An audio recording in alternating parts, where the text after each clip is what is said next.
우리 또 요즘에 아주 맹활약 중이십니다. 정말 매일매일 고소장 쓰면서 살고 있는 대한민국에 이런 남자가 있을까 생각이 들 정도예요. 우리 김한매 사법정의 바로서 여기 시민행동 대표 어서 오십시오. 네. 지금은 나란 소개가 된 윤석열을 2020년 검찰총장 시절부터 정확하게 112번 고발한 사생 대표 김한매입니다. 우리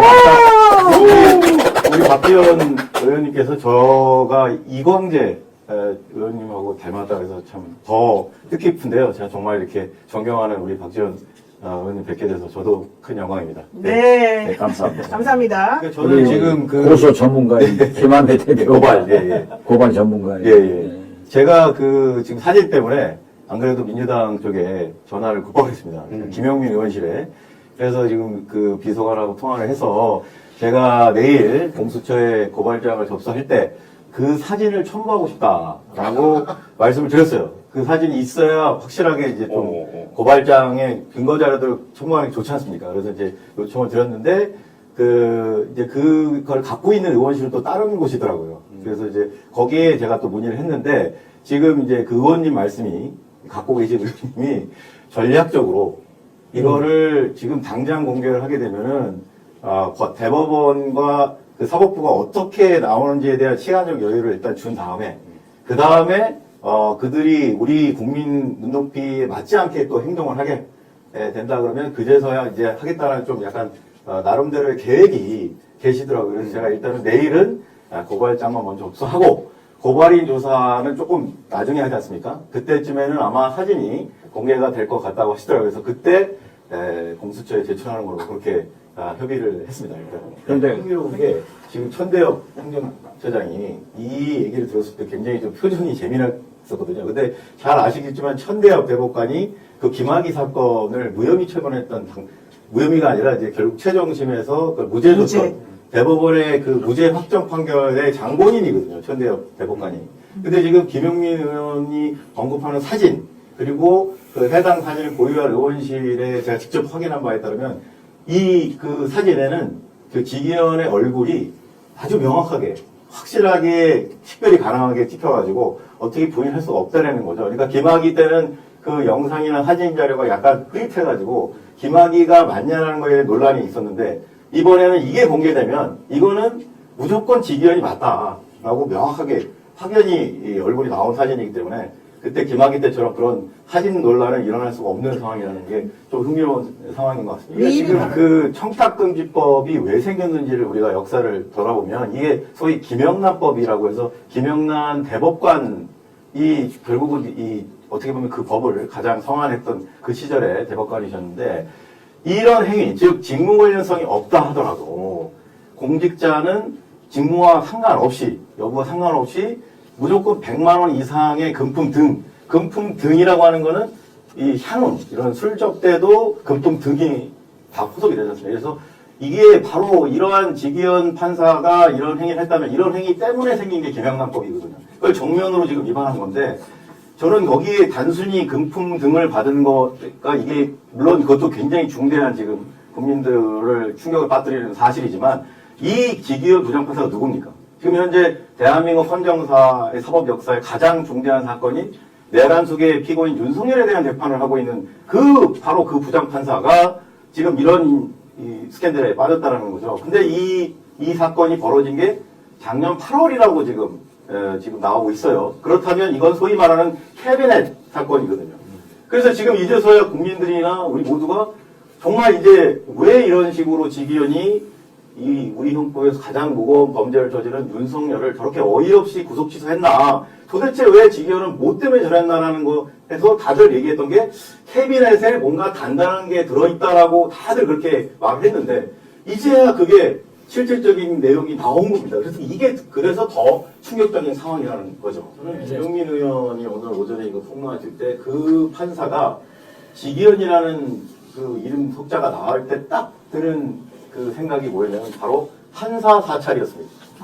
그러니까 지금 아까 윤 대변인 말씀처럼 이 지기현이라는 판사는 소시적부터 기본 천성 자체가 술 좋아하고 여자 좋아하고 이런 습성이 있어서 어느 시점에서 윤석열 검찰에 의해서 아주 단단히 이 작년 8월 이전부터도 누적된 어떤 자료가 있지 않았을까.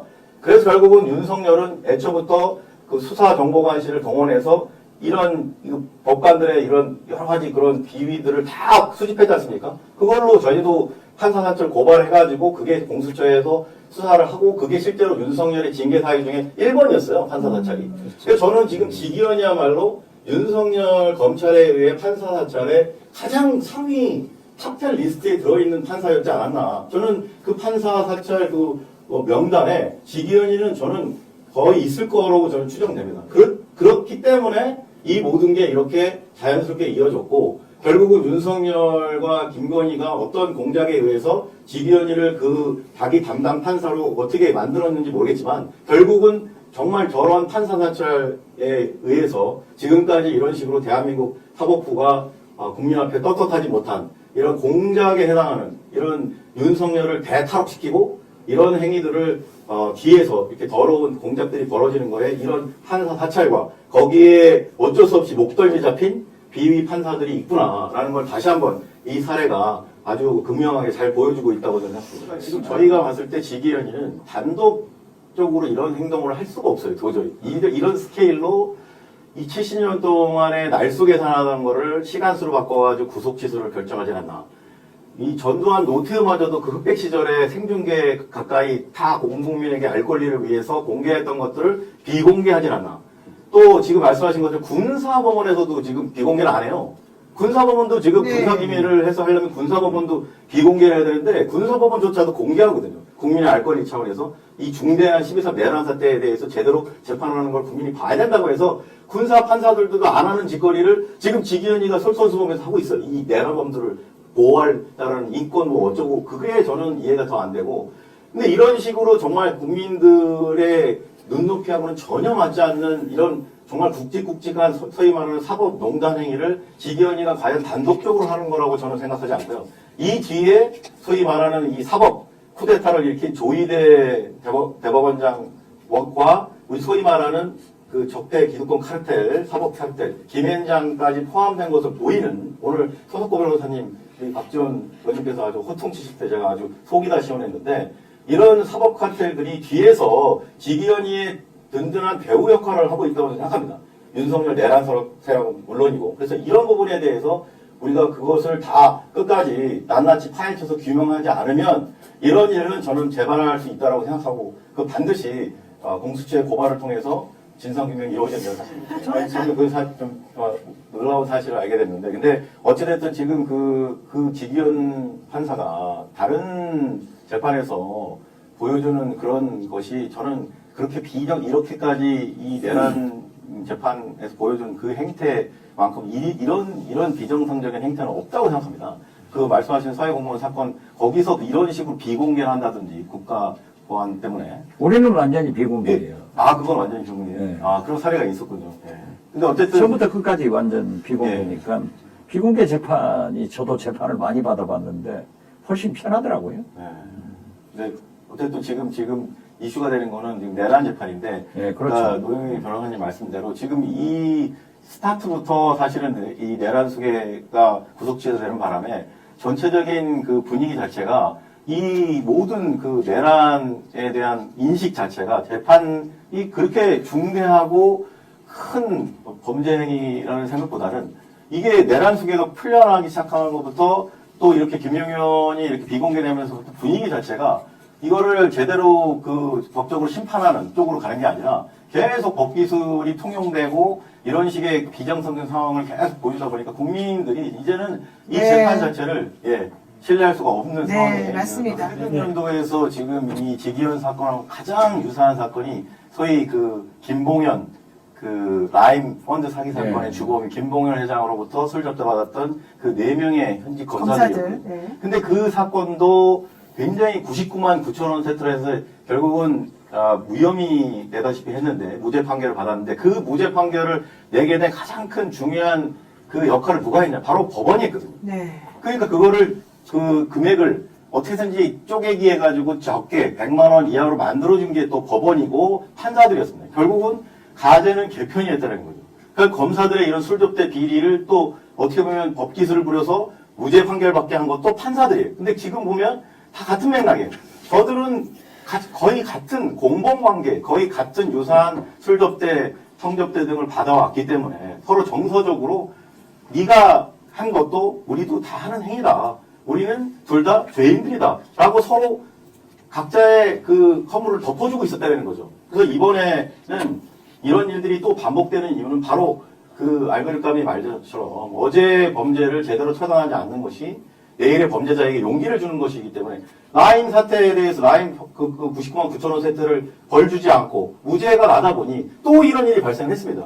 작년 8월에 지기현 판사가 직접 라임 검사들하고 똑같은 행위를 또 한 거예요. 그러니까 알베르카니 말처럼 어제 범죄를 제대로 처벌하지 않았기 때문에 이런 일이 발생했기 때문에 이번 차제에 이거 뿌리 뽑는 차원에서도 반드시 이번에는 이런 식의 그 어물쩍 넘어간 일은 없어야 된다고 생각하고요. 그래서 저희가 내일 공수처에 또 이 사건을 고발을 합니다. 그래서 네. 국민들께서 많은 관심 가져주시고 제가 여담이지만 이번에는 저희가 그 뇌물하고 청탁금지법 무조건 들어가고 그래도 판사의 품격이 있을 거라고 예상하고 그 라인 검사 때는 저희가 성매매 특별법 위반도 넣었습니다. 하지만 내일은 지기현 판사에 대해서는 일단 뺐습니다. 또 어찌됐든 마지막 기대입니다. 정말 이 사건에 대해서 공수처가 작용을 하지 말고 철저히 국민과 역사 앞에서 제대로 수사해서 이런 일이 다시 재발되지 않도록 해 주셨으면. 저는 그것도 중요한데 저는 새 정부가 들어서면 제발 대통령실에 김현장 출신 좀 많이 뽑지 않았으면 좋겠습니다. 지난 과거 정부 때 문재인 정부도 마찬가지인데요. 제가 놀라운 얘기를 듣고 참 다시 한번 생각하게 됐는데 김현장에 거쳐서 청와대 행정관, 비서관 하다가 다시 김현장으로 돌아가고 이 사이클이 계속 반복되는 게 마치 검찰하고 유사한 패턴이라는 거죠. 검찰 출신이 대통령실에 많이 모이는 거에 패단이 있는 것처럼 김현장 출신들이 또 대통령실에 스텝으로 많이 들어가가지고 결국은 한 몸이 되는. 그래서 저는 새 정부가 들어서면 그런 차원에서 이런 법적 카르텔, 기득권 카르텔이 어차피 이재명이 대통령 되는 걸 이렇게 극렬히 싫어했고 이 조의제를 통해서 사법 쿠데타를 시행한 것으로 보이는데 그렇다면 이번 차제에 이런 김현장 출신이라는 거를 일부러 차별하고 배제한다기보다는 과거의 그런 어떤 패단을 고리를 끊는 차원에서라도 네. 새 정부에서는 김현장 출신에 대한 대통령실 채용이나 기타 주요 정부 기관에서의 어떤 그런 채용에 대해서 매우 신중해야 된다라고 저는 생각합니다. 또 지금 그 박정현 의원님 말씀 정말 적극 동감하고요. 일단 지금 김문수의 가장 큰 문제점은 본인이 본인의 일관된 메시지를 국민에게 전달을 못하고 있는 것이 가장 큰 문제점이라고 봅니다. 예컨대 지금 분명히 내란으로 고통당하는 국민들에게 사과한다고 말을 했어요. 근데 그 다음날 윤석열의 탈당 문제를 정확한 입장을 밝히라고 하니까 어떻게 얘기했습니까? 본인이 알아서 할 문제고 우리가 어떻게 할 수가 없는 문제다라고 또 이 윤석열 출당 문제에 대해서는 또 명확한 태도를 취하지 않는 모호한 입장을 취했어요. 그러니까 그게 상충되는 겁니다. 본인이 내란 사태에 짧게. 했습니다. 네. 희대 그 룸사롱 접대 판사 지기현은 네. 정말 내란 속의 윤석열 재판뿐만 아니라 모든 재판을 할 자격이 없다라고 생각합니다.